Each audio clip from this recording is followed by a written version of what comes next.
1 sa aksyon. Patas, balanse, kumpirmado. Malalaking balitang kinalap sa loob at labas ng bansa. Hatid ng mga pinakapinagkakatiwalaang pangalan sa pagbabalita. Alvin L. Chico at Doris Bigornia. Radyo Patrol Balita Alas 7. Dalawa patay matapos malunod sa kasagsagan ng pagulan sa Cebu. Lahar at putik, rumagasa rin mula sa Bulkang Kanlaon. Presyo ng mga produktong petrolyo namumuro na namang tumaas bukas. Mahigit 14 na milyong pamilyang Pilipino naniniwalang sila ay mahirap ayon sa survey ng social weather stations. Kilos protesta para sa paglilitis kay Vice President Sara Duterte kasado na. Minorya sa Senado haharangin ang mga hakbang para ibasura ang impeachment complaint. Barko ng China sumadsad sa karagatang sakop ng Pag-asa Island. Philippine Coast Guard muling nagbabala sa propaganda ng China sa West Philippine Sea. Mga na-recover na shabus ng Pangasinan, umabot na sa mahigit 5 bilyong piso. Milyong pisong halaga ng shabu. Natagpuan din sa karagatan ng Ilocos Sur. Mahigit 100 milyong pisong halaga ng ari-arian na tupok sa sunog sa Valenzuela. Halos 100 bahay na sunog naman sa Cavite. Sa Showbiz Spotlight, Heart Evangelista papasok bilang guest housemate sa bahay ni Kuya. Yan po ang ulo ng mga nagbabagang balita ngayon Lunes, June 9, 2025. Ako po si Alvin L. Chico. Ako naman po si Doris Bigornia. Sa detalye, dalawang napaulat na namatay matapos malunod sa Cebu. Sa Toledo City, namatay ang 3 taong gulang na batang lalaking tinangay ng rumaragas ang tubig mula sa ilog sa barangay Kambang-ug. Lumabas na hindi napansing lumabas ng bahay ang bata dahil naglalaba ang kanyang ina. Hinihinalang nahulog sa ilog yung bata at nalunod kasabay ng malakas na ulan. Joseph. Sa Naga City, patay ang 75 taong gulang na magsasaka matapos ding tangayin na rumaragas ang tubig sa ilog sa barangay Alpaco. Sa Zamboanga del Norte, nasira ng rumaragas ang baha ang diversion spillway sa bayan ng Cebuco. Sa naturang spillway ang alternatibong daanan dahil sa pagkumpuni ng Pangian Bridge. Sa Negros Occidental, rumagasa ang lahar at putik mula sa Bulkang Kanlaon. Naapektuhan ng lahar ang ilang barangay sa La Castellana habang nakaranas ng mud flow sa ilalim ng Intiguan Bridge sa bayan ng Moises Padilla. Halos 300 pamilya o mahigit 700 individual ang apektado ng flash flood sa San Jose del Monte City sa Bulacan. Sa tala ng CDRRMO, 22 barangay ang naapektuhan ng biglang pagragasa ng baha. Sa barangay San Rafael 1, umabot ng hanggang dibdib ang baha matapos ang 30 minutong ulan. Umapaw ang creek dahil hindi kinaya ang dami ng tubig na sinabayan pa ng pagbara ng mga inanod na basura. Ngayon lang ulit nangyari ito. At siguro dahil nga kasi since catch basin tong lugar namin, at marami rin basura, ang nakikita kong solusyon siguro dredging, laliman yung sapak. Binatikos naman ni Bulacan PDRRMO Head Manuel Lucban Jr. ang mga vlogger na nagpakalat ng maling impormasyon kaugnay sa pagbaha.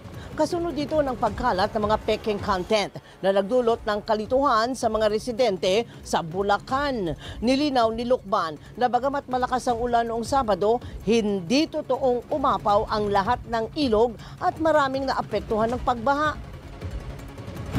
Yung ating mga unprofessional vlogger po, nakakalungkot na basta lang magkaroon sila ng issue, hindi po nila alam na nagbibigay takot po ito sa mga ating mga lakalalawigan. Ang Bulacan naman sa ngayon ay maayos po. Opo. Ang ating mga kailugan po ay mababa naman ang level ng tubig.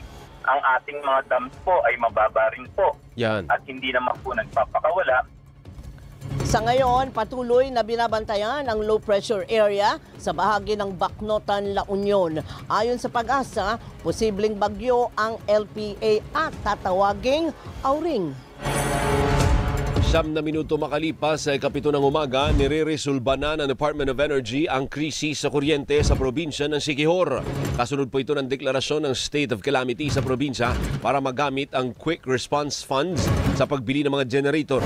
Noong Mayo, nagsimulang nakararanas ng 4 hanggang 6 na oras na rotational brownout sa probinsyang konektado sa national grid at umaasa lang sa plantang. Actually, hindi siya konektado, partner. Yung hindi siya konektado sa national grid at umaasa lang sa mga plantang may 6 na generation units. Sinasabing kulang ng 2 megawatts ang supply ng kuryente dahil sa pagkasira ng generator ng Siquijor Island Power Corporation. Sinabi ni ng Department of Energy na batay sa inspeksyon, nagkaroon ng technical, operational at regulatory issue kaya nakararanas ng brownout ang Siquijor. Sa ngayon, planong taasan ang power supply ng lalawigan sa pamamagitan ng paggamit ng buong kapasidad ng Siquijor Island Power Corporation o paghahanap ng karagdagang supply mula sa ibang providers. Nakatakda ring dumating sa probinsya ang hiling na 2 megawatts modular generator mula sa Palawan Electric Cooperative ngayong linggo. Pinapayagan ng dumaan ang mga ro-ro vessel sa Amandayehan Port sa Basay, Samar. Magsisilbing alternatibong ruta ang Pantalan dahil sa limitasyon sa mga sasakyang pinapayagang dumaan sa San Juanico Bridge na nagdurugtong sa Samar at Leyte. Mayo 15, pinagbawal ang pagdaan sa tulay ng mga sasakyang may bigat na mahigit 3 tonelada. Inaasahang mapapabilis ng Pantalan ang paghahatid ng mga pagkain at iba pang mga produktong galing Samar at papuntang Tacloban. Nauna nang isinailalim sa state of emergency ang Tacloban City at Samar kung saan nagpatupad ng 60 araw na price freeze sa mga pangunahing bilihin. Inirekomenda ring isailalim sa state of calamity ang Eastern Visayas dahil sa limitasyon sa pinapayagang dumaan sa San Juanico Bridge. Alas 7:12, iginiit ni Pangulong Marcos na hindi sisimula ng malawakang pagkukumpuni sa EDSA hanggat walang pulidong plano. Kasunod ito ng utos ng Pangulong suspindi ng EDSA rebuilding na nakatakda sana sa June 13 at binigyan ng 1 buwang palugit ng Department of Transportation at DPWH para makaisip ng solusyon sa pagpapabilis ng proyekto. Sa vlog, sinabi ni Pangulong Marcos na kailangan muna magkaroon ng malinaw na rerouting plan at maging handa ang mga lokal na pamahalaan bago simulan ang pagsasaayos ng EDSA. Target matapos ang proyekto sa loob ng 6 na buwan hanggang 1 taon. Hanggat wala akong nakikitang solid na mga rerouting plans at masiguro na handang-handa na mga LGU, huwag muna natin gawin. Ayusin muna natin ang plano. Ang sabi ko nga ay masyadong matagal naman yung 2 taon para maabala ang mga kababayan natin. Tinatayang aabot sa halos 9 na bilyong piso ang gagastusin sa proyekto hanggang 2026 at posibleng tumaas pa sa 15 bilyong piso sa 2027. Namumurong tumaas ang presyo ng mga produktong petrolyo bukas. Maglalaro sa 80 centavos hanggang piso ang dagdag presyo sa diesel, habang 40 hanggang 60 centavos sa gasolina at 30 hanggang 50 centavos sa kerosene.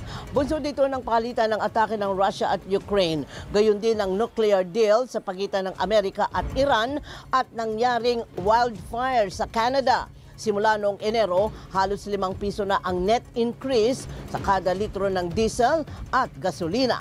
Alas 7:13, bumaba ang bilang ng mga Pilipino nagsabing sila'y mahirap. Sa survey ng social weather stations noong Abril, 50% ng respondents ang kinukonsidera ang sarili bilang mahirap na mas mababa kumpara sa 55% sa naunang survey. Pero katumbas pa rin ito na mahigit 14 na milyong pamilyang Pilipino na naniniwalang sila ay mahirap. 42% naman ang nagsabing hindi sila mahirap, habang 8% ang borderline poor o nasa pagitan ng mahirap at hindi mahirap. Noon tumaas sa 27.2% ang bilang ng mga pamilyang Pilipinong nakaranas ng gutom. Katumbas ito na mahigit 7 milyong pamilyang nakaranas ng gutom na pinakamataas na naitala simula nung kasagsagan ng lockdown at pandemya noong 2020. Sa ika-9 na sunod na taon, muling napabilang ang Pilipinas sa mga bansang malala para sa mga manggagawa. Sa report ng International Trade Union Confederation, dumarana sa mga manggagawa sa Pilipinas ng panggigipit sa mga pulis at red tagging sa mga aktivistang unyon. Bahagi rin ng report ang sinasabing pagsasawalang bahala sa hiling na sapat na sahod ng mga manggagawa sa ilalim ng Collective Bargaining Agreement.